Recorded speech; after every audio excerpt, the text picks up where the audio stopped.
Tension নেই। আচ্ছা, দ্বিতীয় কথা হচ্ছে এই জ্বালানি শামা ওবায়েদ তিনি বলছেন জ্বালানি তেলের কোনো সংকট নাই, সংসদে উত্তেজনা। জ্বালানি তেলের সংকট নাই, হয়তো তার কথাটা ঠিক আছে। কিভাবে? জ্বালানি তেল আছে, সব পাম্পে তেল আছে, কিন্তু পাম্পের যে মালিকরা তারা সেখানে লিখে দিচ্ছে তেল নাই, পাম্পে তেল নাই, অথচ ভিতরে ড্রাম ভর্তি তেল আছে। এই যে সিন্ডিকেটের বিরুদ্ধে আমরা কোথাও কোথাও দেখছি যে সর্বোচ্চ শাস্তি মৃত্যুদণ্ড, কোথাও কোথাও 50,000, 1 লাখ, 2 লাখ মানে জরিমানা করতেছে। কিন্তু সমস্যা সমাধান কি হচ্ছে? 200 টাকার তেল নেওয়ার জন্য 100 টাকা খরচ করে আইসা লাভটা কি হচ্ছে?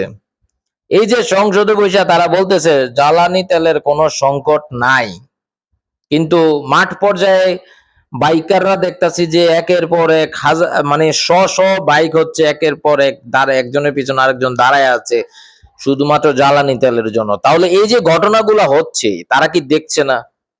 তারা জরিমানা করতেছে 50,000, 1 লাখ, 2 লাখ, একদম সিলগালা করে দেন। সিলগালা করতেছে না কেন?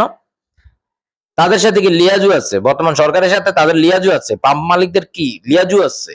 এখন পরে দেখলাম যে বিভিন্ন দপ্তরের অফিসারদেরকে ট্যাগ দেওয়া হয়েছে যে অমুক পাম্প পাম্পের সাথে অমুক পাম্পের সাথে এগুলা ট্যাগ দেওয়া হয়েছে। তারপরেও কি সমাধান হচ্ছে? এই যে সিন্ডিকেট, এই সিন্ডিকেটকে যদি একদম উফরে ফেলা না যায় তাহলে এই সরকার হয়তো এই তেলের বিষয়টা হয়তো একটু পরে হয়তো সমাধান হবে, কিন্তু অন্যান্য বিষয়ে কিন্তু আবারও সেই সিন্ডিকেট, আবারও জনগণের ভোগান্তি, আবারও জরিমানা। এভাবে কি চলতে থাকবে? এভাবে চলতে থাকবে? এভাবে চলতে থাকলে তো একটা দেশ চলতে পারে না। তাহলে হাসিনা যায় লাভটা কি হলো? অথবা ইন্টারিম গভর্নমেন্ট যে বিভিন্ন চেষ্টা করলো, এই যে গণভোট হইলো, এটা কেন হইলো? স্বয়ং বর্তমান প্রধানমন্ত্রী বলেছে আপনারা গণভোটে ভোট দেন।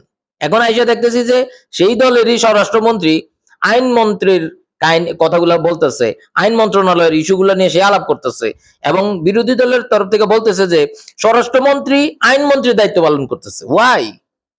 কেন?